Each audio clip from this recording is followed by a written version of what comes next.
Hello, and thank you for joining us here at the First Alert Desk. I'm Maria Moreau. It is fall officially. A lot of us feel it in the air, and some of us are even thinking about the holidays approaching. They're coming sooner than you think, and we want to make sure that we help you save a little money so that you can spend it on your friends and loved ones. And here to talk to us about the 5 ways you can clean up your finances this fall is Harry Abrahamsen. He's the CEO and founder of Abrahamsen Financial Group. He's also a financial advisor and expert of sorts. So, Harry, thank you so much for talking with us today. I hear you got some amazing tips to help us save a little extra cash today. Yes, thank you for having me on today. Yeah, there's a lot of things that people can do. Obviously, it's a great time of year to review things. You want to make sure that you're reviewing, all of your investments at least on a quarterly or biannual basis. We have the midterms coming up right now. There's been a lot of market volatility. So you want to just make sure that your investment objectives are aligned with what you're doing, whether you're getting ready or near retirement or you're actually have years to go. You just want to make sure that the amount of risk that you're taking is aligned with what your short-term and long-term objectives are. Absolutely. And let's start with the current financial state. If an individual is looking at where their money is and looking at those goals, just thinking, how am I even going to get there with my current financial situation?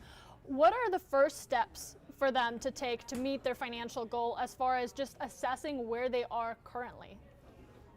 Right. Well, you want to, again, if they are really getting ready to retire or in retirement, you want to make sure that they're not taking on too much risk. Obviously, maybe, throughout their working career, they were used to taking on risk, but they want to make sure that you're reassessing what you're doing from a standpoint to make sure that, you don't get caught or you don't get stuck in a market that's really, taking a bite out of your overall investments. And let's talk about those short-term and long-term strategies. Why are both important in this situation? You want to make sure that you're looking at things like macroeconomically.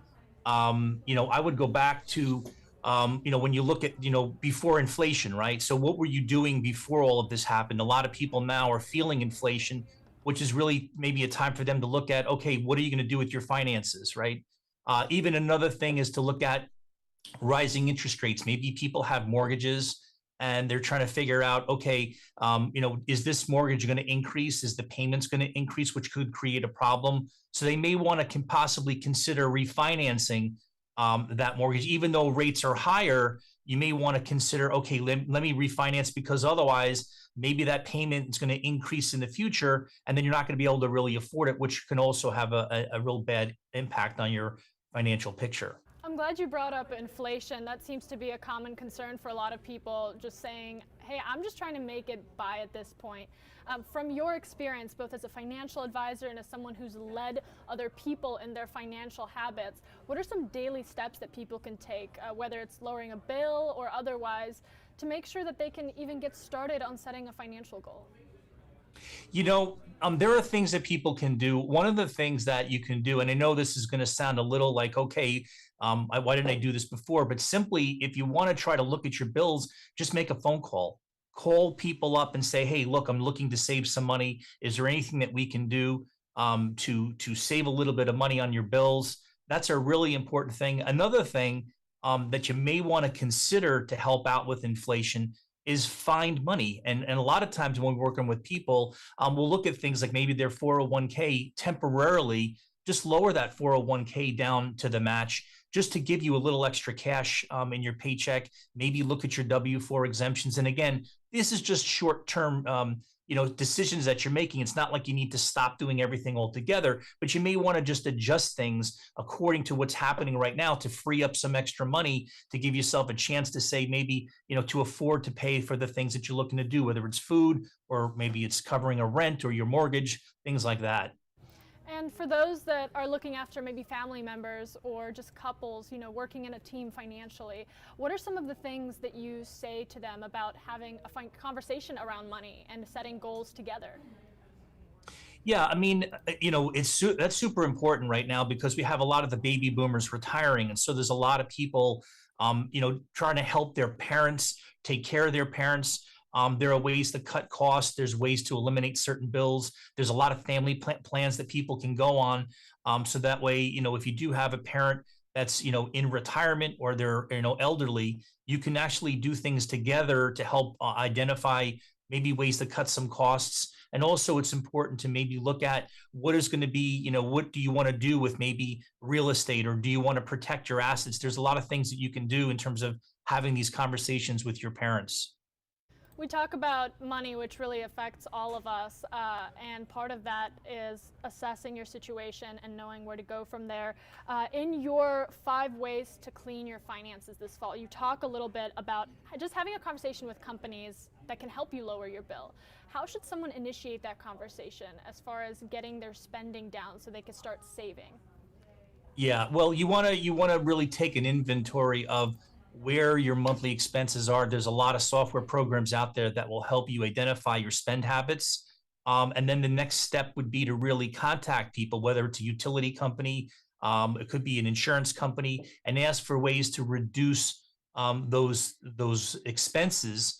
And together, maybe working with an advisor to work through all the nuances of all this would probably have a positive impact in your overall financial picture. And then we talk about credit. I mean, the need to have good credit, to take out loans, to oftentimes meet those goals, maybe buying a house or a car.